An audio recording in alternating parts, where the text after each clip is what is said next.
Trading नावाचा मार्ग सोपा वाटतो, पण कधी जेव्हा स्ट्रॅटर्जी आणि डिसिप्लिन फॉलो करतात तेव्हा सोपा वाटतो. अदरवाईज सगळ्यांसाठी तो एक सट्टा बाजार आहे. त्याच्यामुळे मी सर्वांना हे समजून सांगतो की एक डिसिप्लिनने काम करा आणि कन्सिस्टन्सी काम करा.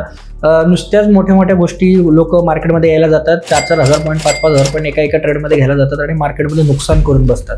त्याचबरोबर जर बघितलं तर ऑप्शन जे ट्रेड आहेत थोडंसं लांब ठेवलं आणि कमोडिटीला जर तुम्ही जवळ केलं तर मार्केटमध्ये तुम्हाला 2 पैसे मिळण्याचे चान्सेस जे आहेत ते चांगल्या पद्धतीचे आहेत. कारण एक दिवस ऑप्शनमध्ये लॉस होऊन दुसऱ्या दिवशी पुन्हा एकदा जर सेटअप बनला तर तुम्हाला भीती वाटते, पण कमोडिटी मार्केटमध्ये असं नाही आहे. कमोडिटी मार्केट सकाळी 9 ते रात्री 12 वाजेपर्यंत चालू असतं. त्यामुळे मुवमेंट जी आहे ती चांगल्या पद्धतीची असतात आणि चांगल्या पद्धतीने मार्केट तुम्हाला रिवॉर्ड देत राहतं.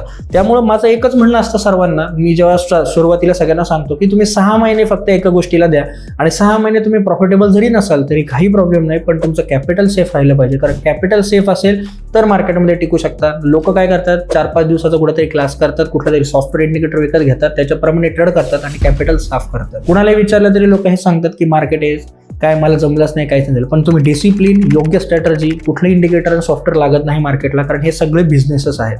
या गोष्टी जेव्हा तुम्ही कराल तेव्हा तुम्हाला या गोष्टीचा नक्की फायदा होईल. त्यामुळे 6 महिने प्रॉफिटेबल राहा आणि तुम्ही तुमचं कॅपिटल सेफ ठेवा. भेटूयात पुढच्या व्हिडिओमध्ये. बाय.